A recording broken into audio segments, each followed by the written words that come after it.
നമുക്കപ്പോൾ ഈ ഞണ്ടൊന്ന് ക്ലീൻ ചെയ്തെടുക്കാം കേട്ടോ. അപ്പോൾ നമുക്കിതിന് 2 പാത്രങ്ങൾ വേണ്ടി വരും ഇത് ക്ലീൻ ചെയ്തെടുക്കാനായിട്ട്. ഇതിൻ്റെ പൊന്ന് നമ്മൾ ഇതിന് ഈ ഞണ്ടിൻ്റെ കൂടെ നമ്മൾ ഇടാറില്ല, നമ്മൾ സെപ്പറേറ്റ് ആയിട്ട് മാറ്റി വയ്ക്കുകയാണ് ചെയ്യണത്. അപ്പോൾ നമുക്ക് 2 പാത്രം കൂടി വേണം എക്സ്ട്രാ. അപ്പോൾ നമുക്കിതൊന്ന് ക്ലീൻ ചെയ്തെടുക്കുന്നത് എങ്ങനെയാണെന്ന് നോക്കാം. ആദ്യം നമുക്ക് ഈ കാലുകളൊക്കെ ഒന്ന് കട്ട് ചെയ്ത് ഇതുപോലെ ഒടിച്ചൊടിച്ച് കളയാം.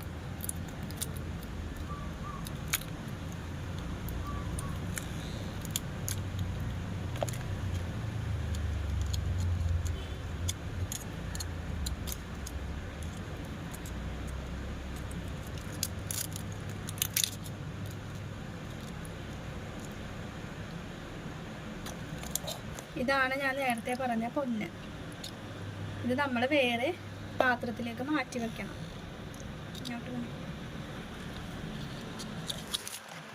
ഇതുപോലെ ചുരണ്ടി ഇട്ട് കൊടുക്കാം. എന്നിട്ട് ഇത് വേസ്റ്റ് ആക്കിയിടാം. അത് കഴിഞ്ഞിട്ട് ഈ ഭാഗം ഒന്ന് ക്ലീൻ ചെയ്ത് കൊടുക്കണം. ഇപ്പുറത്തെ ഭാഗവും ക്ലീൻ ചെയ്ത് കൊടുക്കാം.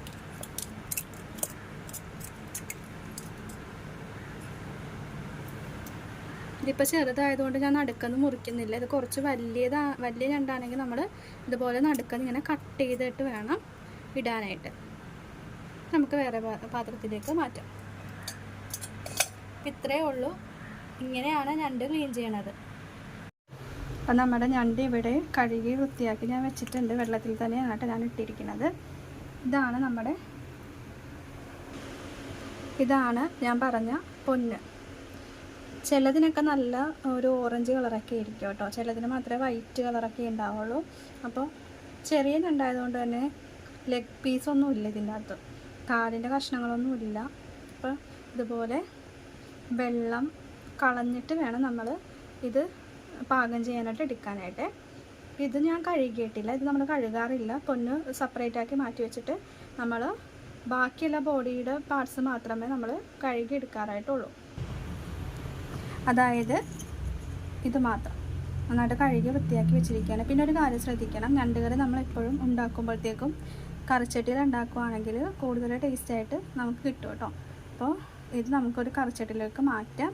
ഇതിനാവശ്യത്തിന് വേണ്ട മഞ്ഞൾപ്പൊടിയും ഉപ്പും കുറച്ച് പച്ചമുളകും ഇഞ്ചിയും കൂടെ ഒന്ന് തിരിക്കോളം വെള്ളം ഒഴിച്ചിട്ട് നമുക്കൊന്ന് വേവിക്കാനായിട്ട് വയ്ക്കാം.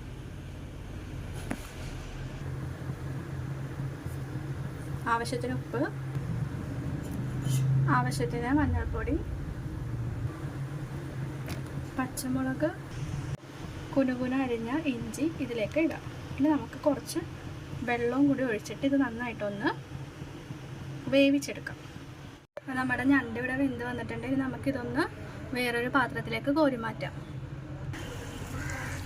വെളിച്ചെണ്ണ ഒഴിച്ചു കൊടുക്കാം.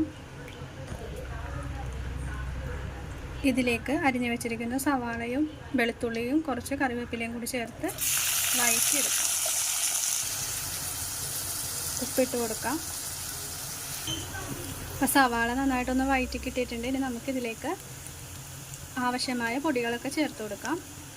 മുളക് പൊടി, മല്ലിപ്പൊടി, കുറച്ച് കുരുമുളക് പൊടി ഇഷ്ടമില്ലാത്ത ആൾക്കാർക്ക് അത് സ്കിപ്പ് ചെയ്യാം കേട്ടോ. പിന്നെ മസാലപ്പൊടി, മഞ്ഞൾപ്പൊടി ഞാൻ ഓൾറെഡി ചേർത്തതുകൊണ്ട് ഇനി ഇതിലേക്ക് ഞാൻ ചേർക്കുന്നില്ല.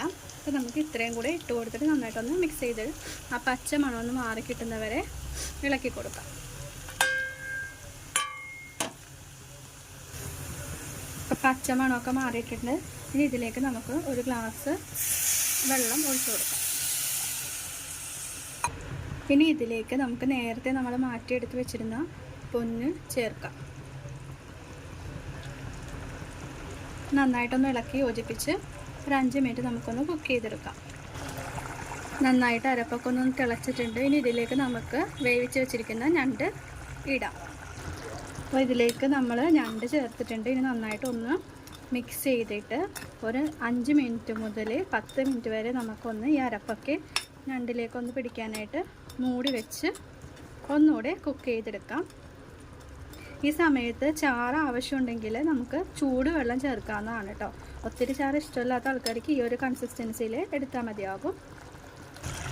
അപ്പോൾ ഈ അരപ്പൊക്കെ ഒന്ന് പിടിച്ചിട്ടുണ്ട്. ഇനി നമുക്കിതിലേക്ക് ലാസ്റ്റ് ഇൻഗ്രീഡിയൻ്റ് ആയിട്ടുള്ള വെളിച്ചെണ്ണയും കൂടി ഒന്ന് ഒഴിച്ചു കൊടുക്കാം. പച്ച വെളിച്ചെണ്ണ കുറച്ച് ഒഴിക്കുന്നത് എപ്പോഴും കറിക്ക് ടേസ്റ്റ് കൂട്ടാനായിട്ട് നല്ലതാണ് കേട്ടോ. അപ്പോൾ ഇത്രയേ ഉള്ളൂ.